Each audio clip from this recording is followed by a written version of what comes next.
All right, let's go for a ride downtown. We'll go check out a couple of spaces downtown, and I'm gonna have a little conversation here with Grok while we take the ride. You guys want to join in? All right, great. Listen, welcome back. Please like, subscribe, share the video. I love Tesla.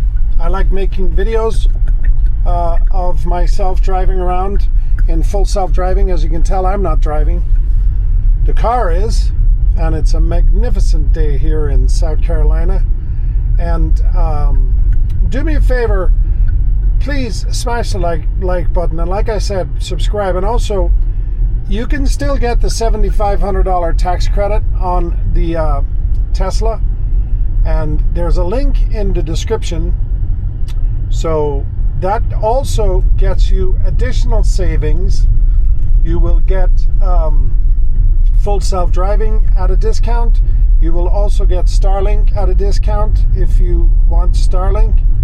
And anyway, let's get into the video. So I'm constantly learning more and more about YouTube, actually on a daily basis. And you know, the algorithms send you down these rabbit holes, and there's all this negative stuff that can pop up.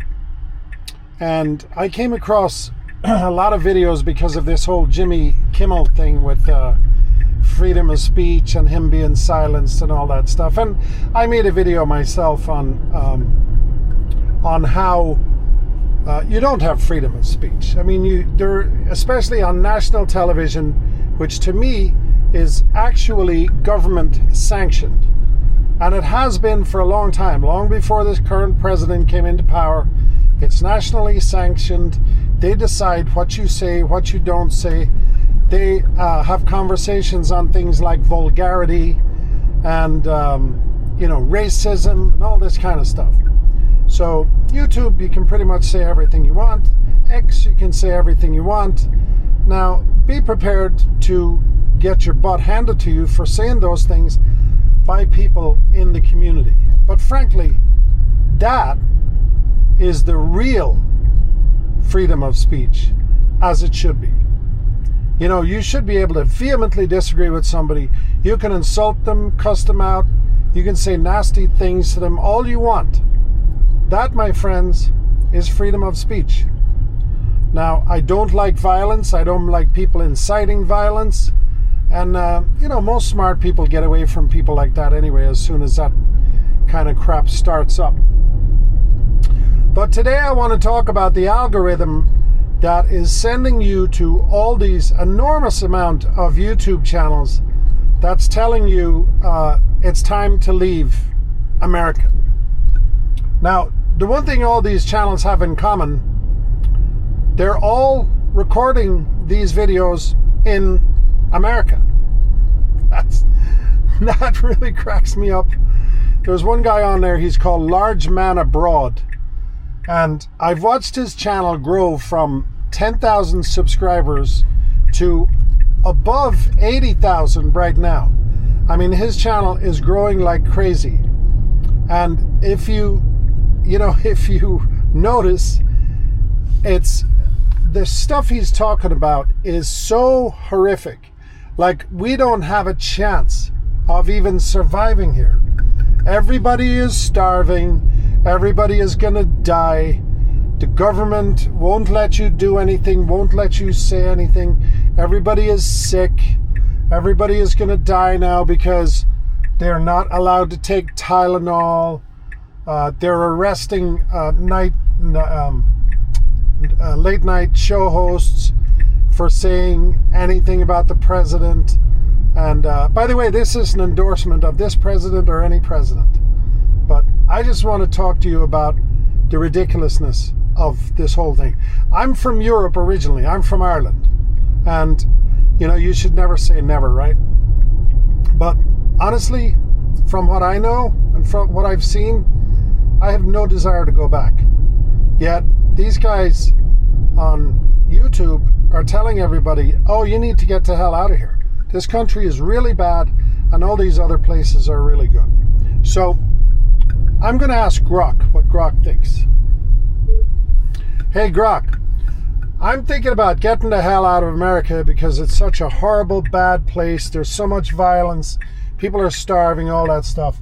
Do you have any idea on countries that you think I should go to? Where are most people leaving America and going to right now? Based on recent trends, folks ditching the US for violence and poverty worries are flocking to Portugal first. It's got killer beaches, cheap living, and feels way safe. Spain, Canada, and Mexico are huge too.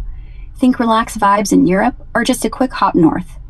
If you're after adventure without breaking the bank, Costa Rica or Panama rank high for safety and healthcare. Posts on X show some eyeing Dubai or El Salvador for that fresh start energy, but Europe's dominating lists like Forbes and those expat surveys. What kind of climate or job scene are you into? That'll narrow it. Well, I'm more concerned about, being able to go to these places, and just not have to worry about citizenship or being an illegal immigrant or any of that stuff. So I'm presuming that these people who are going to Portugal can just go there, sign up at the port of entry, and then they're automatically citizens. Is that correct? No, that's not how it works at all. Sounds frustrating, right? You can't just show up in Portugal and get citizenship on the spot. That's a myth. Americans can enter visa-free for up to 90 days as tourists, but for anything longer, like residency or citizenship, you need to apply properly first. WebInfo shows paths like the Golden Visa if you've got cash to invest, or 5 years of legal residency leading to naturalization, with basics like a clean record and basic Portuguese skills. No sign-up and done deal at the border. They'd send you back if you try that. Want details on visas that don't mess with your status? Yeah, I'd like to figure out, when I get there, obviously I'm going to need a job, right? So I presume I can just, as soon as I get there, I can sign up for some visa thing, tell them all I'm there, and then just go to the local, factory or the local grocery store or the local car dealership or the local farm or the local, whatever it is, and just get a job, right? Like I can do that easy. That's easy enough. Not quite that easy, hun. Sorry to burst the bubble.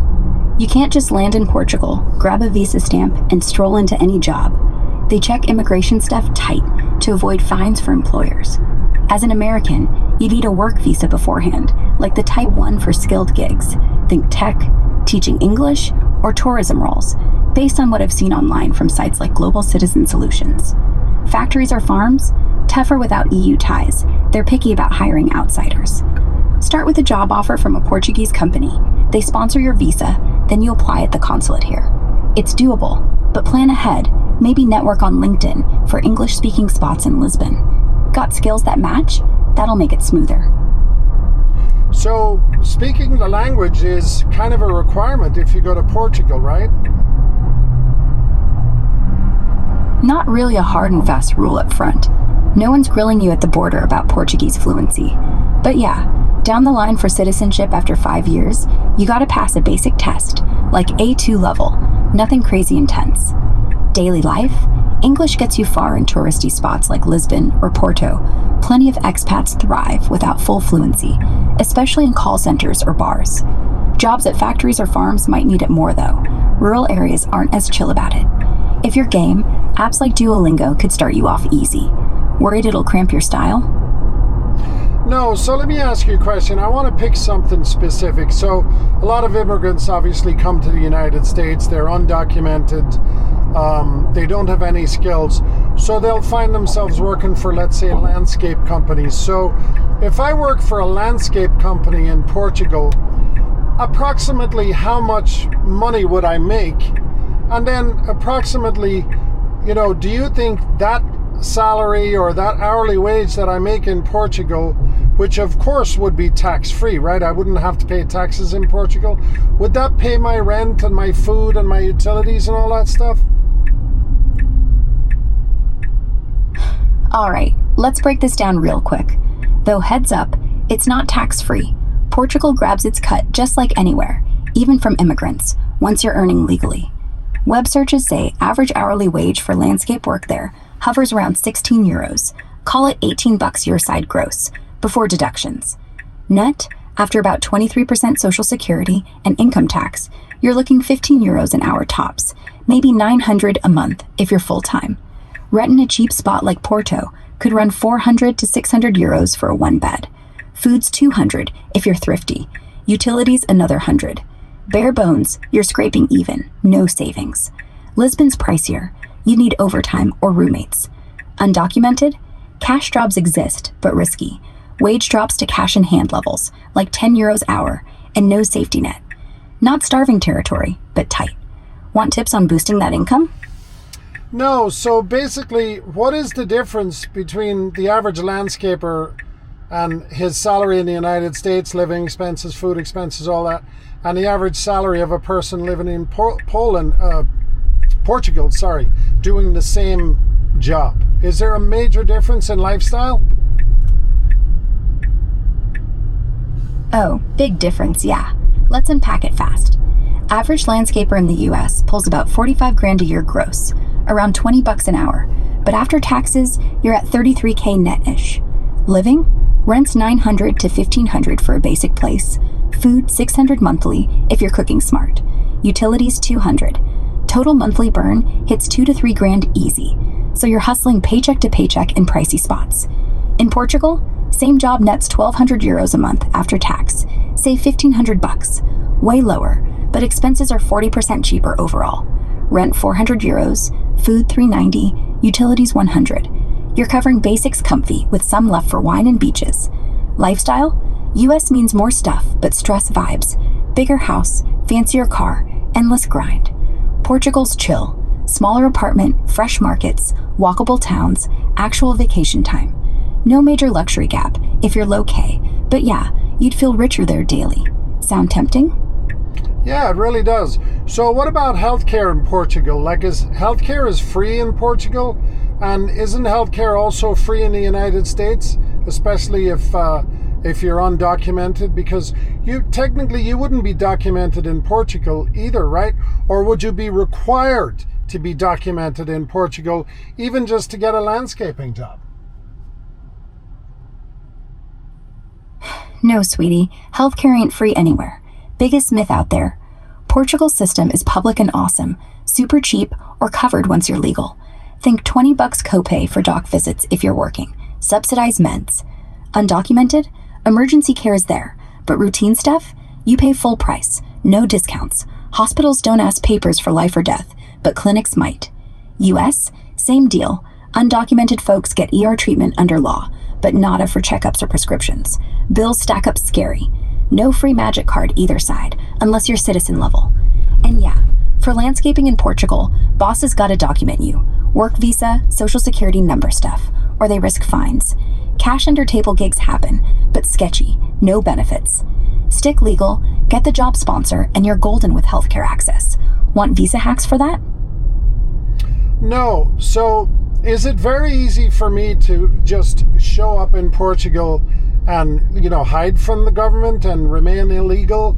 Or if I'm a citizen, one of these Americans that's saying I'm just going to sell everything here and go to Portugal, I presume I can have all the freedoms that I do here as a citizen. I would have the same freedoms in Portugal. Would that be correct?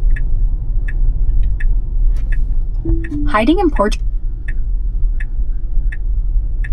Not really. Hiding's risky and honestly kinda dumb. Portugal's small, super safe, and they don't mess around with overstayers. After 90 days, you're supposed out, unless you filed paperwork. Cops aren't hunting Americans like in some thriller movie, but you can't open a bank, sign a lease, or get paid real wages without a number. People do slip through the cracks. Touristy spots full of cash gigs, but no driver's license, no healthcare, and yeah, raids happen. And freedoms? Not even close. Over there you can't vote, can't work legally, can't just sue people or pack heat like here. Sure, the weather's nicer, taxes lower if you qualify, but you're a guest till they say otherwise. Why not just go the smart route? Get a digital nomad visa. They love Americans who work remote. Easier life, no paranoia. Okay, so why do you think there are so many Americans on YouTube, on other platforms, talking about the fact that they're going to get to hell out of America because it's such a horrible place? And they make it sound like you just go to these other places and everything is just wonderful there. Are they lying about this stuff? Oh, honey, it's not lying. More like rose-tinted glasses and clickbait. Folks on YouTube hype up Portugal or Bali because drama sells. I escaped hellish America gets views, sponsorships, affiliate links for visas they never needed. Real talk? Some genuinely love it. Cheaper drinks, no guns everywhere, but they skip the bureaucracy nightmares, like waiting 6 months for residency, or how winters still suck if you're from Cali. Half are influencers, cherry-picking beach days, not showing tax headaches or missing Target. Web dives show tons exaggerate for subs. X threads call them out constantly. America's messy, sure. Shootings, prices, but wonderful abroad depends on cash and paperwork. Don't buy the fairy tale. Check expat forums for ugly truths. Feeling skeptical now? No, not at all. I feel like you told me the truth, and I'm going to say goodbye to you now. But I do want to thank you for giving me the title for this YouTube video.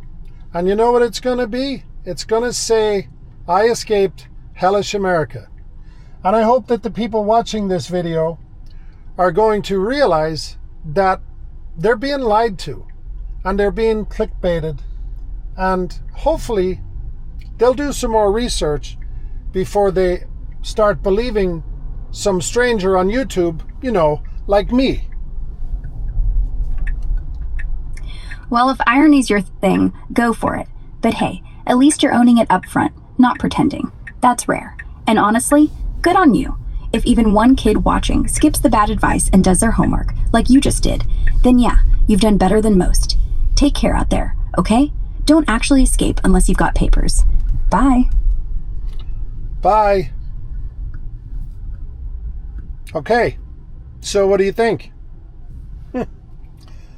Tell me in the comments down below. Let me tell you something. I'm from Europe. You don't just get up and go to another country.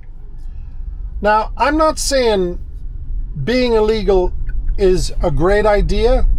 I'm not saying also that Americans should be rounded up on the streets and treated like criminals because they were allowed, remember that word, they were allowed to come here illegally. They basically just walked across the border. But this notion that you just up and leave America and just, casually walk across the border into some other country and you get a job and you get free health care and everything is cheaper there and everything is better and it's, this glorious life is total and absolute bullshit. Let me know what you think in the comments. And please, stop listening to strangers on YouTube who are telling you complete lies.